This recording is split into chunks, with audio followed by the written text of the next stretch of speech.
Welcome. In this video, you will hear exactly how I've designed an intervention that you can easily access from home and how it's a process that actually stands to transform the rest of your relational life.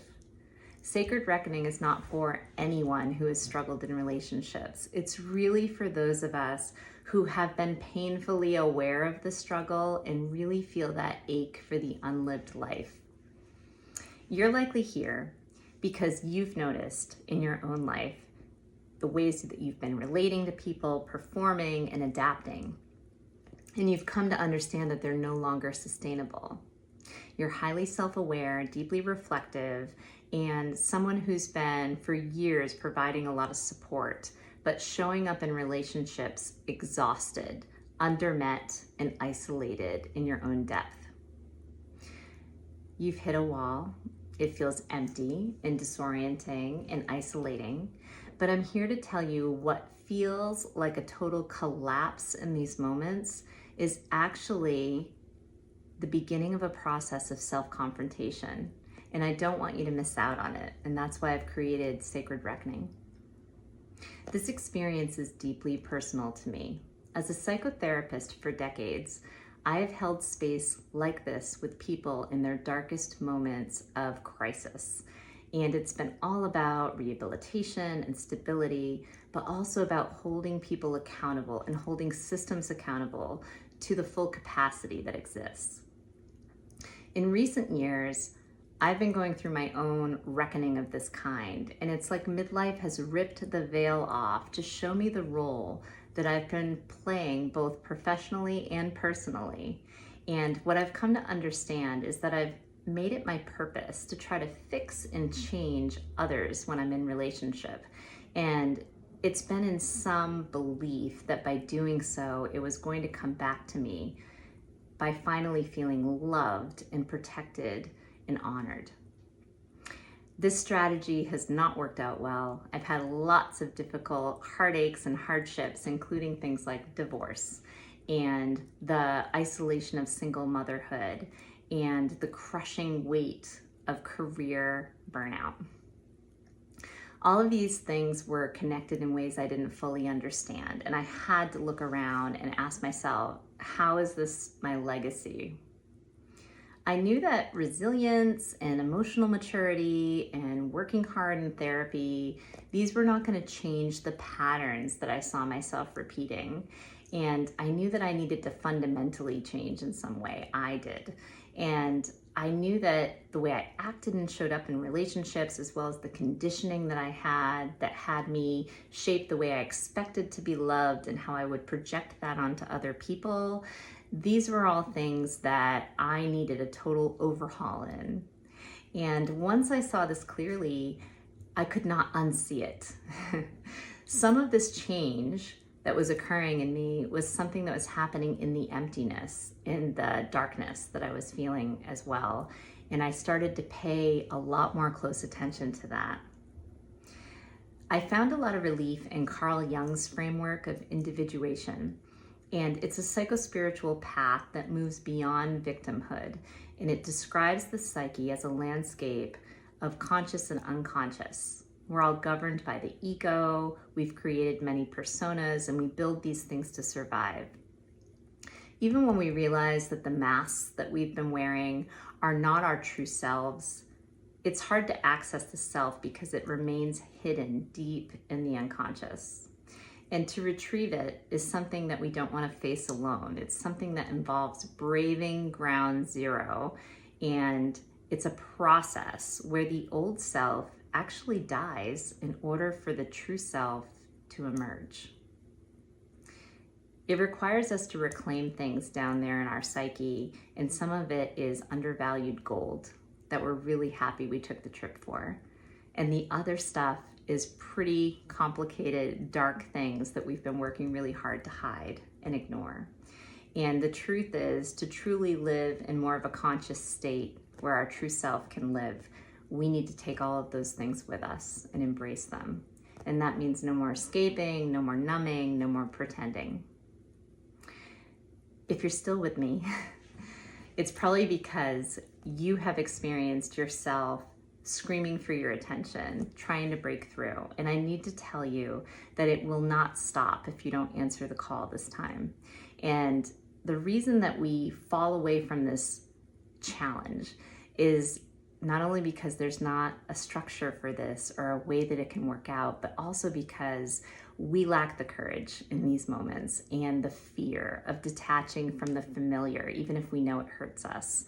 And it's the kind of habits like getting sucked back into draining relationships or the resignation that something better will never come. I've been there. I've even questioned, if I change in this way, will I still be alone? I also didn't want to give up on being met in my depth and having truly sacred connections in the next half of my life. My passion for this and relational intelligence work comes from over 20 years of clinical practice and social innovation work. Even more is my own lived experience with navigating relational trauma, codependency, identity reconstruction, and conscious relational growth. I've done work in my own therapy, and as a therapist, I can tell you that therapy is not going to get at this kind of existential crisis. I'm going to explain how the process I've put together results in conscious relationships. You may wonder why someone like you, who's highly emotionally intelligent, why you need more skill building. And it's really because our operating systems are formed so early and they actually live in the unconscious. And we hold deep-seated distortions regarding intimacy and our own value. What's missing from individual growth work and couples therapy right now is this integrated approach. We need emotional intelligence to survive. We use relational intelligence to thrive. And I want to add individuation to make it sacred. Emotional intelligence is something that is cultivated from surviving and witnessing adverse experiences, but deeply recognizing the patterns of self-preservation in ourselves and in others. And having this clarity allows for things like an internal strength, empathy, discernment, and it turns things like trauma into conscious growth instead of a sentence of pathology. Relational intelligence is the toolkit for how we actually arrive in love with different capacities for emotional availability, but can still confront distortion and align in truth together. It's the layers of navigating things like conflict, trust, equity. The next level is self-accountability. And this is where depth psychology can be integrated and to help us stop outsourcing our soul's purpose. It's how to become whole and resonate out a completely different frequency that hones in sacred love rather than what we were ever doing before.